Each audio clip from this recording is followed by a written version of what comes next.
அதெல்லாம் லீடர்ஸ் நிறைய தப்பு பண்ணுவாங்க. லீடர்ஸ் வந்து தப்பாக தான் பண்ணுவாங்க. அது எல்லா லீடர்ஸும் பண்ணுவாங்க. நான் எந்த கட்சியில் இருந்தாலும் அதை பற்றி கிடையாது. இந்தியாவிலையும் பண்ணுவாங்க. ஸோ மாநிலத்திலையும் பண்ணுவாங்க, மத்தியிலையும் பண்ணுவாங்க. நிறைய சிக்கல்கள் ஏற்படும்.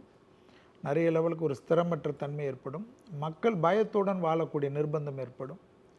கோயில்கள், மற்ற இடங்கள், இந்த கும்பல் சேர்ற இடத்துலலாம் வந்து நம்ம ஏற்கனவே சொல்லின்னு இருந்தோம். அப்போவே சொல்கிறச்ச யாரும் அதை வந்து பெருசாக எதிர்க்கலை. ஏன்னா நான் ஜோதிடர்கள் சொல்ல தானே முடியும், நாங்கள் சட்டம் போட முடியாது.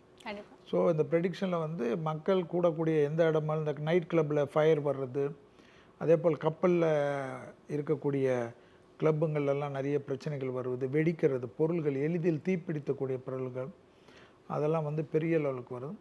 ரொம்ப சந்தோஷமான விஷயம் வந்து பார்த்திங்கன்னா மெடிக்கல் புரட்சி. அட்வான்ஸ் வந்து மெடிக்கல் வந்து பெரும் நோய்களுக்கெல்லாம், அதாவது எழுந்து நடக்க முடியாதவர்களுக்கு கூட நியூரோலெல்லாம் வந்து பெருசாக வர்றது, கேன்சர் வருது. அந்த கேன்சர்லாம் வேக்சின் வந்தே தீருன்ற காலகட்டத்தில் நம்ம அந்த காலகட்டத்தில் இந்த செவ்வாய் சாரத்தை வச்சு தான் நம்ம சொன்னது. ஸோ அதுபோல் இன்றைக்கி பார்த்திங்கன்னா நிறைய வந்துடுது. அதில் இந்த வாட்டி உங்கள் புதிய ஆரம்பத்தை எலிமெண்ட்ஸ் ரேசிங் பாம்ஸில் தொடங்குங்கள். கால் 7826878268.